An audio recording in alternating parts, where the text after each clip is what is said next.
We have Dan Flanagan with us today. He's the founder at the Dadless Soul, award-winning social entrepreneur, dad speaker, leading in dad-led mental health and social impact.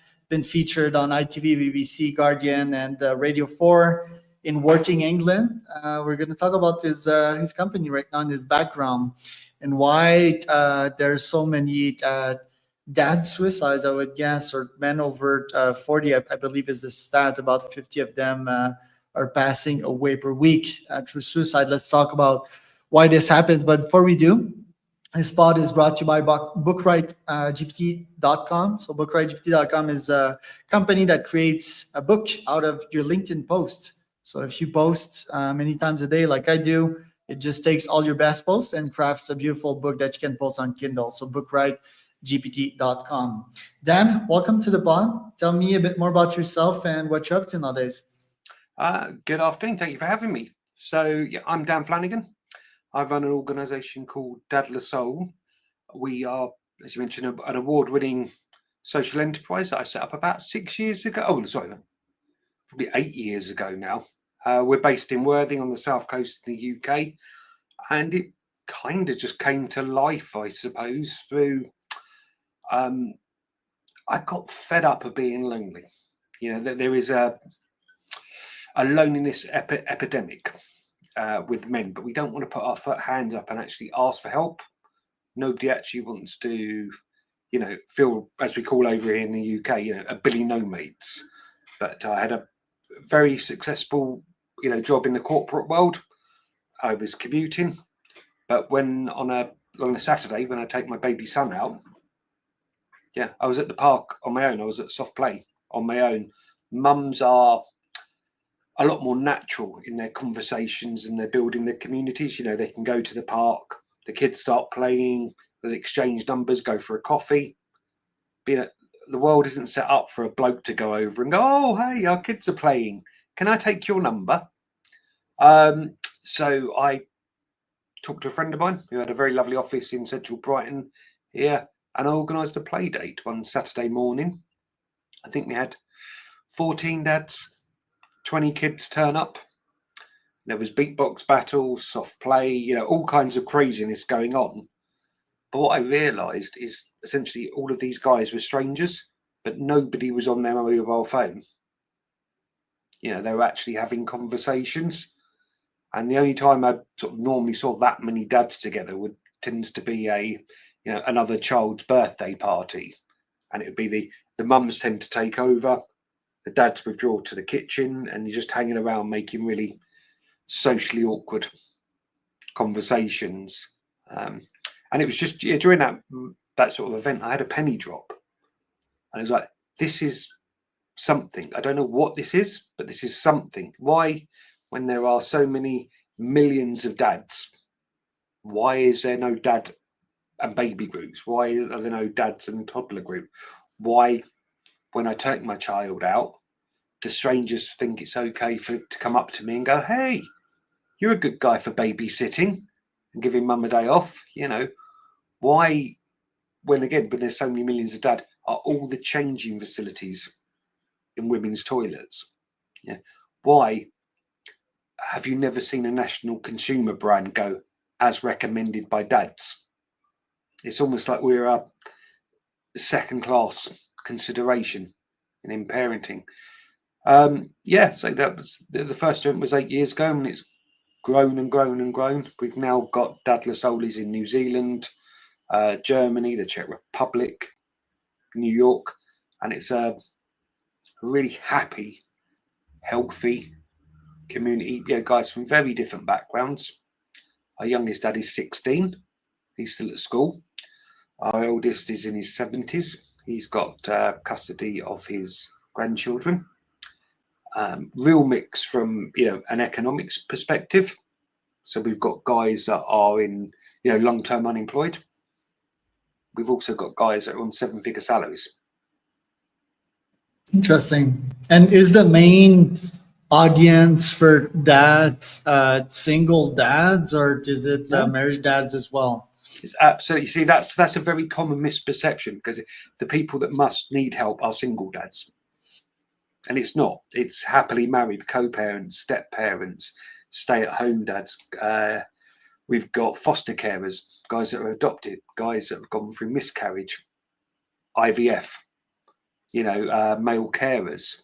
It really is a broad brush, but that's it's a very common thing. Oh, it must be single dads, or it must be angry single dads that hate women, because why else would blokes have a community?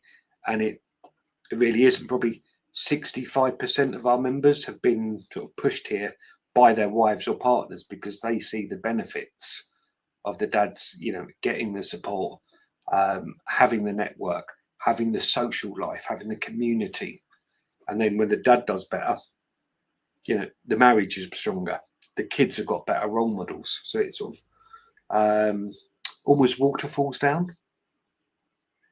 Right. And the loneliness epidemic, tell me a bit more about that. Like, I'm certainly aware of it in the founder and CEO community, right? It's very lonely at the top. Like, no one really understands the freak that you are working 15, 16 hours a day. I organize CEOs and founder masterminds called level96.com. And basically, we chit chat every week about business, but also about mental state, emotional states, right? Yeah. And it's very friendly. It's very fun as well. We laugh a lot. It's we're building a community. So, tell me about loneliness in men as general. Where does it stem from? Has it always been that way? And how you're potentially solving it? Yeah. Well, I think there's two things. There's loneliness, and then there's social isolation. Right? They're connected, but they're different things. You can be socially isolated, so you can be in a big group. You can run a big company, right? You can have lots of friends, but it doesn't mean that you're actually connected. The traditional idea of loneliness is maybe a little old lady that lives on her own that doesn't see anybody. So yeah, they're two, say, interconnected things. And I think it's kind of as we grow older, you get married, settle down, your social life, you tend to outsource to your wife or partner. All of the activities are run around the children and making sure that they're happy. The social group tends to be the friends that your wife or partner has met on the school run or the nursery drop off. What happens if you don't actually connect with those people? So you've got a social life, you might be running a very successful business, but it doesn't mean they're actually your people. And as we get older, the work pressures kick in. We have less time to ourselves. We feel very guilty as men giving time to ourselves because we're there as a supporter, as a provider. So there's a real need for men to connect and actually put their hand up and really ask for help. You mentioned in the introduction the suicide rates over here in the UK. It's around sort of 84 plus men every single week, which is 3 times that of women. It's the biggest killer of men in this country. And why is this happening? So I think your video's downloading again.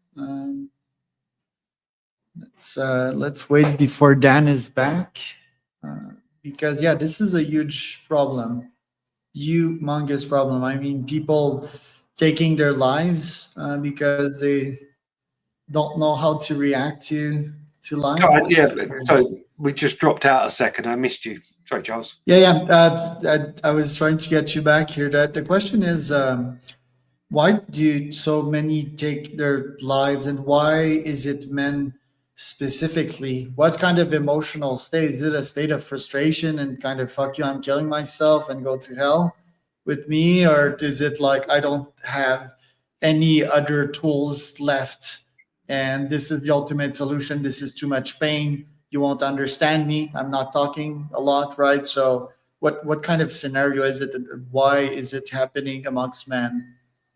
I think there's a huge wide variety.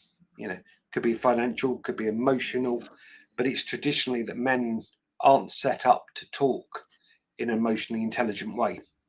We are there to be strong, solid, stoic. We are there as the the hunter, to go out and to protect. So for us to put our hands up and admit weakness, or we are struggling, right? It's not a natural state for us. Our role models didn't do it. Their role models didn't do it. So I think the pressure builds up, and it could be substance abuse, alcohol abuse, the breakdown of family, the fact that you've just, lost the life savings on a business idea. There are multiple reasons, but primarily it's because men don't seek help.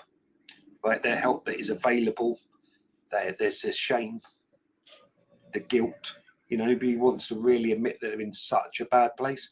They'd rather, mask, put on a smile. Yeah, of course everything's fine. Did you see the football? Blah, blah, blah. Not saying, I haven't actually slept in months, and my life is hanging by a thread.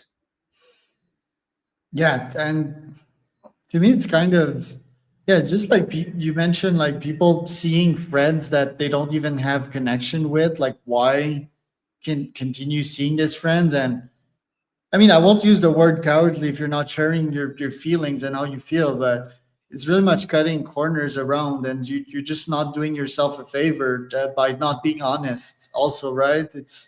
I think like It, people should be honest with their feelings. I think if you you should try be. it, I'd consider the option where, say, with people that have children, your social life, your responsibility is around the children being happy. So your social life will be with the other parents of their school friends, right? That's the priority. So your needs take a back seat. And it could be that the only thing you've actually got in common with these people is that you've got kids that are in the same class at school. Doesn't mean there's any other connection. but even that model, I think like kids should be independent and they should be taught to not always be needy of you. And just another point, the other day I was like watching a Full Swing, it's a Netflix documentary, and a famous golfer, but Justin, I forgot his full name, but he got refused in playing the team USA for the Riders Cup or something like that, and he was right in front of his kid, and instead of telling his kid how he felt, right, it's like, yeah, Daddy feels very sad right now of having been refused. He said nothing, nothing. Why not tell the kid how you feel and how life is? I think we're overprotecting our kids. We're just not being authentic to them all. And I think that is like the breakdown of society right there. If you're just not teaching kids to be honest, and you're teaching them not to share emotions, and that it's not okay to be sad, like who Yeah. doesn't have emotions? No, I get that, but you have to consider where these men have come from. Their role models. Maybe they wouldn't give them the time, the energy, the encouragement, the space to actually learn these, emotionally resilient skills. So, I'm a bloke. I just move on. You don't sit there and go, "Oh my God, the world is horrible," or whatever. So, yeah, it's very easy to stand back and judge, but until you actually know who they are, where they've come from, what their role models were, and then you know we can have a maybe a wider conversation. So the idea is to raise very emotionally literate children, Right. but until men have actually got those skills themselves, how can we role model it? Yeah, well, I don't think there's like probably 1 to 5% of men that came from emotionally mature parents that taught them how to really feel. I think that's a rarity. Like in my case, I think I had to I had to teach all of these skills to myself. And the why is, I guess, it stemmed from open mindedness and willing to experiment, right? Because I don't think, well, most of us have emotionally mature role models out there, and it's about having a breakthrough at yourself. First, honesty, right? And being honest about how you feel right now, how you are, and be willing to change, be willing to improve as a human being. Correct? Dan, are you with us?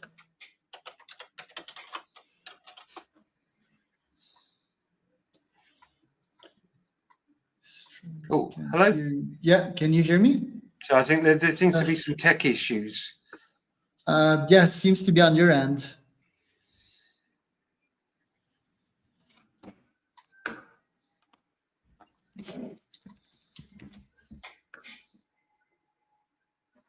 Oh, Dan has some tech issues. yeah, So yeah, yeah. try reconnecting. Mm. Maybe I can go on the Okay. last. Maybe I can go on the last blabber and Yeah. develop on that. So yeah, how I got emotionally conscious on my end. I think first being an entrepreneur really much helps, right? Because you're theoretically the dad of like 200 plus employees. Well, at least that's how much employees I had back then, and it really pushes you to be straightforward and honest with yourself. Um, and really, I mean, managing 200 emotional people and souls in a company like is enough to really teach you a lot in that game, especially if you're supplementing your brain with EQ books, right? And by the way, I've never been like the most EQ person, but it did at least push me in a new direction and to open my mind, right? Listening to so many souls on a daily basis being like, oh, I'm feeling that way, and the work and environment at my house is not so good because I was working with freelancers. Listening to so many stories and really getting to understand like how these people felt really changed my opinion on the full topic, right? And obviously, EQ when you're working with human, well, is a very high ROI. So yeah, I guess that opened up my mind first. It gave space. I did a couple of retreats as well, whether it's meditation, whether it's was ayahuasca, dark room retreats, right? And yeah, really got honest with myself, and even to this day, I cannot say like I'm fully there. I'm fully emotionally honest with myself, and I'm fully on the recovering path to um, EQ, but at least I start at a good place, which is like, oh, let's be honest with these feelings. Let's try to improve on them. Let's try to, yeah, at least think in the right direction, right? So that's a couple of tips here, but Dan is bad. Let's see if it works now. Yeah. Sorry about that. The wonders of technology. I can see that. So okay, I was describing my process of like how I potentially got open-minded about emotions and yeah, constantly trying to get better at understanding these emotions of mine, identifying them, analyzing them, and trying to improve on that, right? Because we're all emotional machines. Let me just add like one last bit, which is that I've been using ChatGPT, and even though it's an AI and it doesn't have real feelings, I think it's better than most humans at understanding them. I have a psychotherapy GPT for that. So, what do you think about these tips, and how can man get on the right track of emotional honesty and emotional mastery in the end? I think the first step is probably to put their hand up and say there's an issue, there's a challenge, there's a subject that either I feel uncomfortable with or I don't understand. You know, we call it getting comfortable with the uncomfortable. So we're down here on the south coast. Literally, I can see the sea from the bottom of my road. So we do a men's sea swimming group, for example. So rather than going to the bar after work, you know, which is a traditional man thing to do, we all come together, jump in the freezing cold English Channel, and then have a fire on the beach and have a chat. And then the conversations start. The same with our evening get-togethers. We get guys from very different backgrounds, but rather than literally just spending an hour and a half either trying to pitch to each other or making small talk about football or something, you know, we actually have honest conversation. I'm struggling with this. How does that work? It could be relationship challenges. How do you negotiate with your 3-year-old toddler that won't put their shoes on in the morning and you're constantly frustrated? You've got health concerns, work concerns. So we call it sort of almost giving a ticket. So if we met and we're having a chat and you go, Dan, how it's doing? How you going? I go, yeah, fun. Well, actually, there's this thing. And I am, emotionally honest. Initially, it might take you a little bit by surprise, but then you, oh, right, well, this is that sort of conversation. Brilliant. So then you will come with yours. And we've had, I think we've done like over 500 events, 12,000 people. And the conversation and the honesty that I have seen from strangers is absolutely phenomenal. It was actually last year in one of our sort of men's meetups.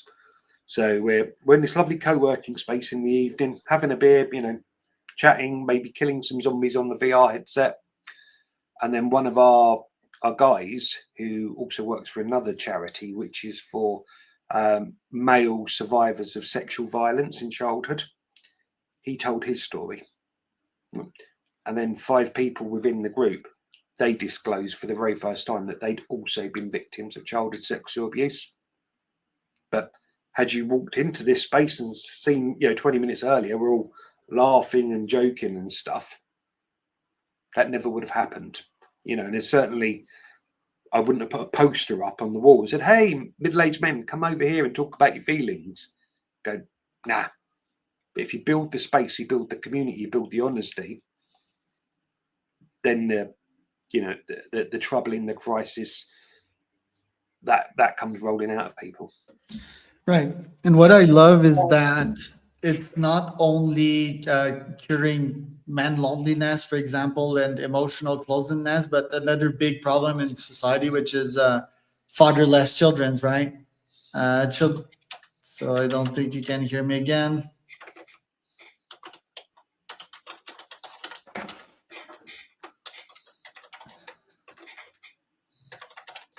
Dan, let's bring this one to an end. Thanks for being on. Sorry that you had technical problems here, but yeah, gonna end this one, and let's see if we can do another one when you will fix Oh, your you're dad. back. So Oh yeah, this is a terrible line for some reason. It's been perfect all day.